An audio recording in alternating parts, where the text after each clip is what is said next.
बुजुर्ग व्यक्ति को उसके बच्चों ने घर से निकाल दिया। मजबूरी में उसे गहरे पहाड़ों में जाकर कुछ समय के लिए छिपना पड़ा।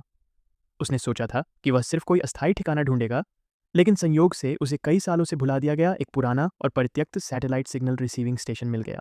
जब उसने जंग लगी लोहे के दरवाजे को धक्का देकर खोला, तो अंदर से रहस्यमय और पुराने समय की गंध बाहर आई। स्टेशन के अंदर थोड़ी बहुत पानी जमा था, लेकिन मुख्य ढांचा पूरी तरह सुरक्षित था।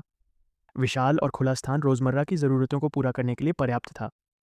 थोड़ी सफाई और मरम्मत के बाद यह गहरे पहाड़ों में रहने के लिए एक बेहतरीन आश्रय बन सकता था। सबसे पहले बूढ़े आदमी ने स्टेशन के अंदर पड़े पुराने और बेकार उपकरणों को एक एक करके बाहर निकाला। जमीन पर उगी जंगली घास को जड़ से उखाड़ दिया। फिर औजार से दीवारों पर जमी काई को धीरे धीरे हटाया। दीवारों पर कई सालों से लिपटी पुरानी बेलें सीमेंट की दीवार के साथ लगभग एक हो चुकी थीं, इसलिए उन्हें हटाना बेहद मुश्किल और मेहनत भरा काम था। इसके बाद उसने हाई प्रेशर स्प्रे गन से दीवारों को बार बार धोया। जिद्दी गंदगी और काई तुरंत हटने लगी और दीवारों का असली सीमेंट रंग धीरे धीरे दिखाई देने लगा। फिर उसने हाई प्रेशर पानी से पूरे स्टेशन को साफ किया। गंदा पानी दरवाजे से बाहर बहने लगा और कुछ ही देर में पूरा सैटेलाइट स्टेशन साफ सुथरा और चमकदार दिखाई देने लगा। एक नए रूप की शुरुआत हो चुकी थी।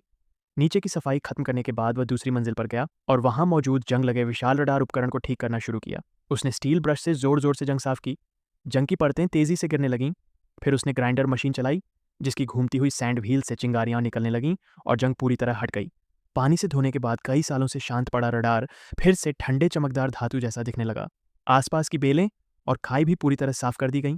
सफाई के बाद बूढ़े आदमी ने रहने की सुरक्षा व्यवस्था बनानी शुरू की।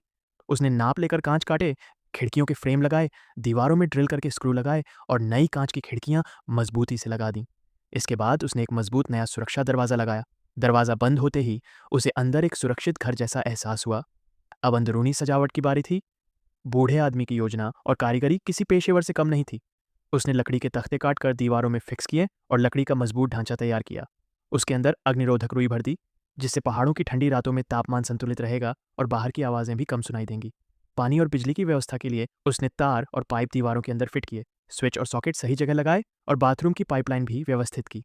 फिर उसने फर्श पर स्टील जाली बिछाकर सीमेंट डाला और उसे अच्छी तरह समतल किया। सूखने के बाद फर्श चिकना और मजबूत बन गया।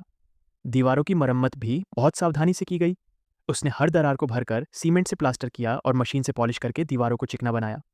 अंत में वाटरप्रूफ कोटिंग लगाई, जिससे दीवारें साफ और मजबूत हो गईं। बाथरूम में नमी से बचाने के लिए कोनों में विशेष कोटिंग की गई।